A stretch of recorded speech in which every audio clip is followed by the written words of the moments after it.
Gaza and Israel suffer deadliest day. Israel and Gaza have both suffered their bloodiest day since the beginning of the current offensive. Israel says that 13 of its soldiers died since Saturday night, the biggest one-day loss for its army in years. At least 87 Gazans were reported killed on Sunday, 60 of them in the district of Shajaya alone. The total death toll in Gaza now stands at more than 425. Hamas said on Sunday evening that it had captured an Israeli soldier, but this has not been confirmed by Israel. Celebratory gunfire and shouts could be heard in Gaza City after the claim was made. Sunday's death toll for the Israel Defense Forces IDF is higher than that sustained by the IDF during the entire 3-week duration of Operation Cast Lead in 2008 to 2009, the last time that Israel sent ground troops into Gaza. It brings the number of Israeli soldiers killed in the current offensive to 18.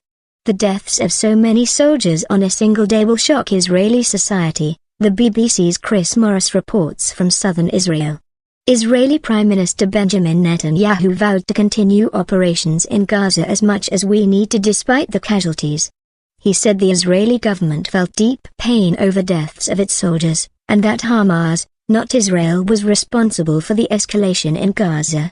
The UN Security Council is due to meet on Sunday evening in emergency session to discuss the situation. U.S. Secretary of State John Kerry is due to travel to the Egyptian capital Cairo on Monday to support regional efforts to reach a ceasefire. Families devastated. Palestinian President Mahmoud Abbas said the deaths in the Shajaya district east of Gaza City were a massacre. The BBC's Yolan Nell, in Gaza City, says there have been scenes of panic in Shajaya, with thousands of residents fleeing. The UN says 83,695 people have now been displaced in Gaza and have taken refuge in 61 shelters, and that the figure is rising all the time. Witnesses spoke of bodies lying in the street. A humanitarian truce was agreed in the area, but lasted less than an hour, with both sides blaming each other for violating the truce. Paramedics said that rescue workers had not been able to get to the eastern part of Shajaya, an area very close to the Israeli border and about 3 kilometers (1.2 miles) away from Gaza City, which has seen heavy shelling. In an interview with BBC Arabic, Israeli Prime Minister Benjamin Netanyahu called Shajaya a terror stronghold and a center for rockets that are fired out to Israel. Mr. Netanyahu said Israeli troops had no choice but to enter densely populated areas and that they had asked civilians to leave. The death toll in Gaza rose sharply over the weekend, with the number of Palestinians killed now standing at more than 425 since the operation began, according to Palestinian health officials. They say the number of wounded from the operation now stands at more than 3,000. The majority of those killed are civilians, the UN says. In other developments, President Barack Obama has raised serious concerns about the growing number of casualties in the Gaza conflict. During a phone call with Mr. Netanyahu, UN Secretary-General Ban Ki-moon, in Doha for talks, called the bombardment of Shajaya an atrocious action and called on all sides to respect international humanitarian law. The UN Security Council is to hold an emergency meeting on Sunday evening at the request of Jordan. The Israeli military said it neutralized 2 militants who emerged from a tunnel in southern Gaza, with no harm to Israeli troops. Israel says 70 rockets were fired from Gaza into Israel, with an additional 16 intercepted by the Iron Dome. No casualties have been reported. At the scene, Yolan Nell in Gaza, late on Sunday afternoon a thick, black column of smoke was still rising from Shajaya, northeast of Gaza City. Earlier in the day there was constant, intense Israeli shelling, but a shaky, brief, humanitarian ceasefire produced a period of relative quiet. This enabled ambulances to enter the area.